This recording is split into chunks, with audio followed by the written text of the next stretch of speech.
حکمت کیا ہے اور کیسے حاصل ہوتی ہے؟ حکمت جو ہے وہ علم سے آگے کی ایک چیز ہے۔ علم جو ہے وہ معلوم کا نام ہے۔ دین کا علم بہتر علم ہے، وہ جو فرمایا گیا کہ علم حاصل کرو چاہے چین جانا پڑے۔ جو علم حضور پاک صلی اللہ علیہ وآلہ وسلم کے در تک پہنچے وہی اصل علم ہے۔ تو علم کے آگے حکمت ہے۔ قرآن پاک میں سورت آل عمران میں اللہ تعالیٰ فرماتے ہیں کہ حقیقت یہ ہے کہ اللہ نے مومنوں پر بڑا احسان کیا کہ ان کے درمیان انہی میں سے ایک رسول بھیجا جو ان کے سامنے اللہ کی آیتوں کی تلاوت کرتا ہے، انہیں پاک صاف بناتا ہے اور انہیں کتاب اور حکمت کی تعلیم دیتا ہے۔ تو نمبر 1 یہ کہ تزکیہ ہو جائے اس آدمی کا۔ تزکیہ کا مطلب کیا ہے؟ کہ انسان لالچ اور خوف سے آزاد ہو جائے، یعنی دنیاوی لالچ اور خوف سے۔ نہ امیر ہونا چاہے اور نہ غریب ہونے کا ڈر ہو۔ آپ یہ کہیں کہ نہ امیر ہونے کی دعا کریں گے اور نہ غریب ہونے کا ڈر کریں گے، تیسرے دن آپ اپنی دعا توڑ بیٹھیں گے اور امیر ہونے کی خواہش کریں گے۔ تزکیہ کا مطلب یہ ہے کہ کسی کو نقصان پہنچانے کی صلاحیت ختم ہو جائے، انسان دنیا میں آرام سے رہے، پاکیزگی میں رہے، مصفہ قلب ہو جائے، دل میں بغض نہ ہو، اناد نہ ہو، لالچ نہ ہو۔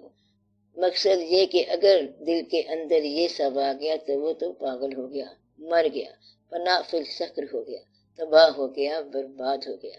جس کے خیالات ایسے ناپاک ہوں، ناپاک عزائم، ناپاک ارادے، ناپاک خواب ہوں تو وہ برباد ہو گیا۔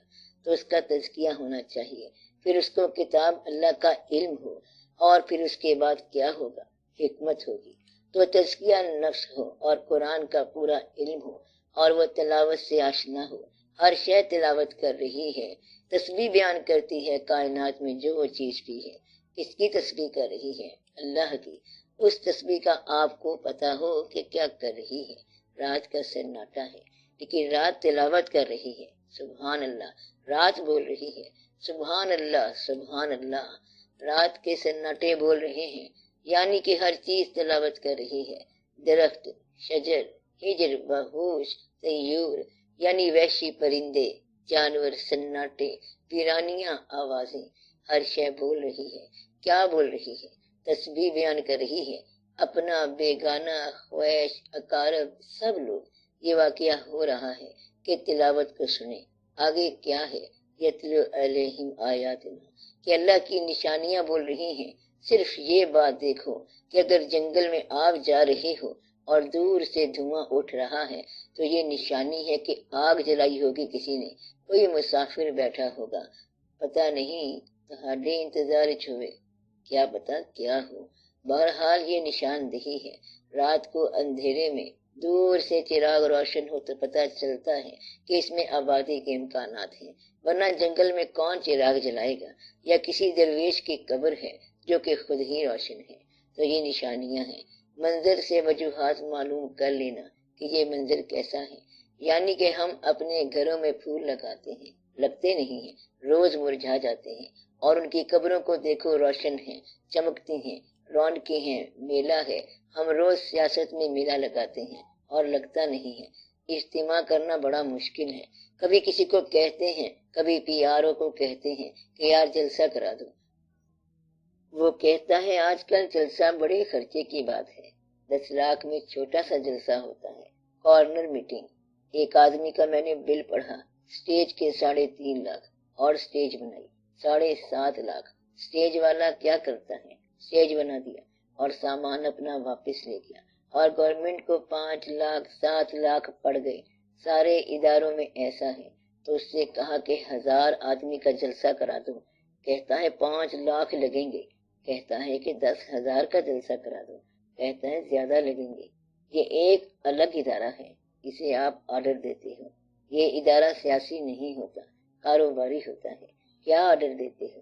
کہ 1 لاکھ کا جلسہ کرنا ہے موچی گیٹ میں، بس سارا انتظام تیرے ذمہ ہے۔ کہتا ہے تم 50 لاکھ جمع کرا دو، اور پھر وہ لوگوں کو کہتا ہے کہ آؤ، اور پھر سب کو ملا کے میلہ کر دیا۔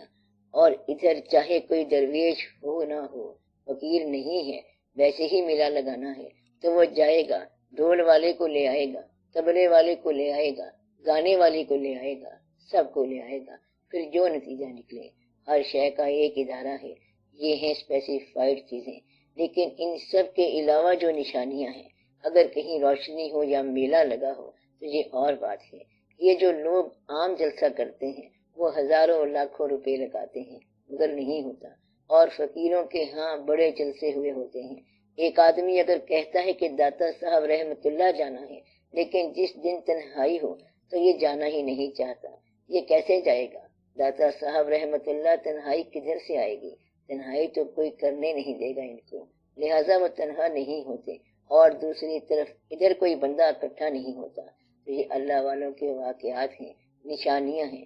نشانیاں حاصل ہو جائیں، تلاوتیں حاصل ہو جائیں تو پھر سارا علم حاصل ہو جائے گا۔ پھر اس کے بعد اگر دانائی ملے تو وہ حکمت ہوتی ہے۔ دانائی کا معنی ماہیت اشیاء جاننے کے بعد، حقیقت اشیاء سے آشنا ہو کر، سارے واقعات جاننے کے بعد پھر تم دیکھو کہ رضائے الہی کہاں سے شروع ہوتی ہے۔ جہاں سے رضائے الہی شروع ہوتی ہے وہاں سے وزڈم شروع ہوتی ہے۔ دانائی میں، وزڈم میں، حکمت میں سارا دنیاوی علم ختم ہو جاتا ہے تو ساری چیز الٹ گئی۔ یعنی کہ انسان دعا کرتا ہے اپنی دنیا کو آباد کرنے کی، اور جب وہ دانائی میں جاتا ہے یا رضا میں جاتا ہے تو ہر شے اڑ جاتی ہے۔ بچوں کی جان بچانا یا بچے قربان کرنا، اللہ سے مدد مانگو صبر اور نماز کے ساتھ۔ حکمت کی بات ہے، خالی نماز کی بات نہیں ہو رہی بلکہ یہ صبر کے ساتھ ہو۔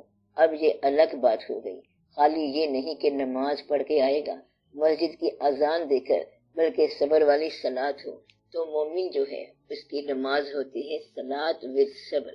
اب آپ دیکھو کہ آپ خوشبودار کپڑے پہن کر عید مناتے پھرتے ہیں، اب جو صبر کے ساتھ نماز پڑھ رہے ہیں یہ ہیں صبر والے لوگ، حکمت والے لوگ۔ وَاسْتَعِينُوا بِالصَّبْرِ وَالصَّلَاةِ، اور پھر اللہ نے کیا انعام دیا، ان اللہ مع الصابرین، کہ میں ان صبر والے لوگوں کے ساتھ ہوں، ان کا انعام تو اللہ ہے۔ تو صبر کے ساتھ نماز ادا کرو۔ تکلیف میں نماز پڑھنے والے کا انعام کون ہے؟ اللہ۔ اور پھر دنیا داروں کو کہا یہ اگر میری راہ میں مر جائیں تو تم انہیں مردہ نہ کہو، یہ زندہ ہیں۔ یہ زندہ کیوں ہے؟ کہتا ہے جو میرے ساتھ لگ گیا وہ زندہ ہی زندہ ہے۔ تو زندگی کیا ہے؟ اللہ کے ساتھ وابستہ ہونا زندگی ہے، اور خدا سے غافل ہونا موت ہے، چاہے یہ اسی زندگی کے اندر ہے۔ موت کیا ہے؟ غفلت من اللہ۔ اور زندگی کیا ہے؟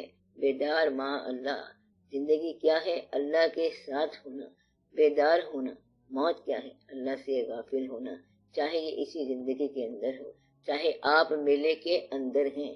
اللہ تعالیٰ فرماتا ہے کہ ان لوگوں کی آزمائش دیکھو، غور کرو یہ درجے کیوں ہیں، یہ صاحبان حکمت کیوں بنے ہیں۔ ان لوگوں کو میں نے آزمایا ہے خوف سے۔ اگر آپ لوگوں کو اپنا خوف معلوم ہو تو آپ کو اپنا نام پتہ چل جاتا ہے کہ آپ کون ہیں۔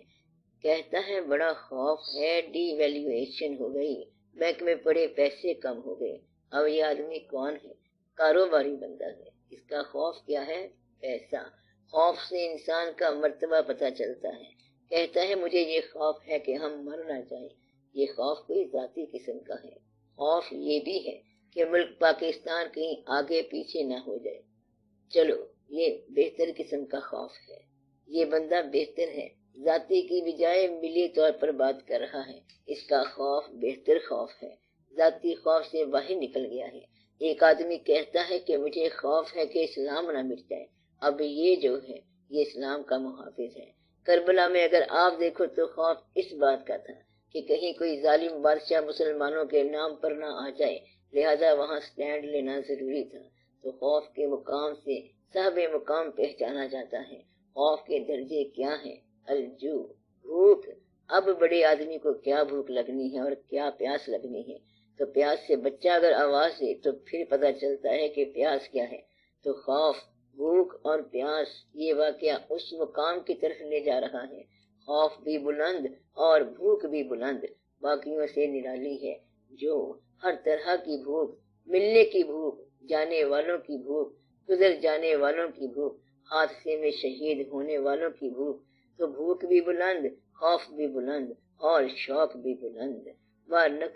من الاموال، سارا مال بھی گیا، ماضی کا جمع کیا ہوا اور حال کا جمع کیا ہوا، یعنی کہ اگر وطن سے بے وطنی ہو جائے تو مال تو گیا۔ ایک آدمی جو ہمارے خانقاہ کا مجاور ہوتا ہے، آپ اس کو بھی تھوڑا سا پیش کر دیتے ہیں۔ اب آپ دیکھو کہ اللہ کے گھر میں شوق سے رہنے والے اللہ کے محبوب صلی اللہ علیہ وسلم کے آستانے کے مالک، اگر ان کو کربلا کی دھوپ میں دن اور رات آ جائے تو بے بسی تو یہ ہے، کہاں سے آیا تھا وہ انسان، یعنی جس کے رہنے کا آستانہ اور مقام حضور پاک صلی اللہ علیہ وسلم کا آستانہ ہو، مالک ہیں آستانے کے اور اللہ کے آستانے کے بھی مالک ہیں، دونوں کے مالک ہیں، ان کو وہاں سے نکال کر اس بے وطنی کے سفر میں لے آئے، اس لمبی مسافرت میں آگے، تو پھر پتہ چلتا ہے کہ مقام کیا ہے۔ بات سمجھ آئی؟ بھوک، مال کا نقص اور جان۔ اب دیکھو کہ جان بھی کیسی کیسی قربان ہوئی، بڑے سے بڑے اور چھوٹے سے چھوٹے جان جا رہی ہے۔ بس ثمرات، محفوظ کیا ہوا پھل، پکا ہوا پھل، یعنی کہ جو پھل پکا ہوا ہے اس کا قبل از وقت بے وقت ضائع ہو جانا۔ اللہ کیا کہتا ہے، میں نے آزمایا یا آزماؤں گا۔ اب یہاں پر کیا ہے، یہ اللہ آزما رہا ہے۔ اگر کوئی انسان آزمائے تو کیا کریں گے، فائٹ کریں گے۔ اب پتہ لگ گیا یہ تو اللہ کر رہا ہے۔ واہ بشر صابرین، اور صبر والے کیا ہیں، اذا اصابت مصیبت، جب ان پر کوئی مصیبت آتی ہے تو کیا کہتے ہیں، انا للہ و انا الیہ راجعون، ہم اللہ کی طرف سے آئے ہیں، ادھر ہی جانا ہے۔ ہمارا دنیا میں ہے ہی کیا، اصلی مسافرت یہاں سے شروع ہوتی ہے کہ ہم ادھر سے آئے ہیں، ادھر ہی جانا ہے، یہاں ہمارا ہے ہی کیا، یعنی اس نے بھیجا سفر پر اور اس نے بلا لیا سفر سے، ہمارا ہے ہی کیا، یہ ہمارا کیا ہے سے کیا مراد ہے کہ اپنے تعلقات سے لا تعلق ہو گئے۔ کہتا ہے آپ کا بیٹا گیا، کہتا ہے اس نے بھیجا تھا، بیٹا ادھر ہے تو میں بھی ادھر، اس نے بلایا ہے تو جا رہے ہیں، یہ نہیں کہتا کہ چھوڑ کے جا رہا ہوں، کہتا ہے بلانے والوں کے پاس جا رہا ہوں، بھیجنے والے کے پاس جا رہا ہوں۔ چھوڑنا تو تب ہے جب تم مال کے مالک ہو، گویا کہ مال کا مالک ہونے کا احساس بھی یہاں رہ گیا۔ ایسے لوگوں پر اللہ کی طرف سے سلام ہے، اور یہ لوگ ہدایت یافتہ ہیں۔ ادھر سے ہدایت کب ہوگی اور یہ حکمت کہاں سے ملے گی؟ حکمت کربلا سے ملے گی۔ اگر کربلا کا ہیڈ کہا جائے علی علیہ السلام کو تو حکمت علی علیہ السلام سے ملے گی، اور اگر علی علیہ السلام کو نبی صلی اللہ علیہ وسلم کے علم کا دروازہ کہا جائے تو پھر کہاں سے ملے گی؟ نبی صلی اللہ علیہ وسلم کی حکمت علی علیہ السلام کے ذریعے، تفسیر کہاں ہے؟ کربلا کے ذریعے۔ اور آج کل تو صرف سوالات ہی سوالات ہیں، بس ایسے ہی باتیں ہیں، تو وزڈم وہاں سے ملے گی، اور وزڈم کا یہ طریقہ ہے۔ تو اللہ تعالیٰ نے بتایا کہ بڑوں کی بڑی قربانی اور تمہارے لیے، تو اللہ نے یہ کہا ہے کہ روزہ رکھا ہے تو میں اس کا انعام ہوں۔ مطلب یہ ہے کہ یہ ہے اصل وزڈم، تمہارے لیے روزہ رکھنا بہتر ہے، تمہارے لیے بہتر ہے نماز پڑھنا، جتنے جتنے درجے ہیں، جوں جوں درجات طے کرو گے پھر اور بات آ جائے گی۔ تو دانائی کیا ہے؟ دانائی کی تابع داری اور حکمت والے کی تابع داری۔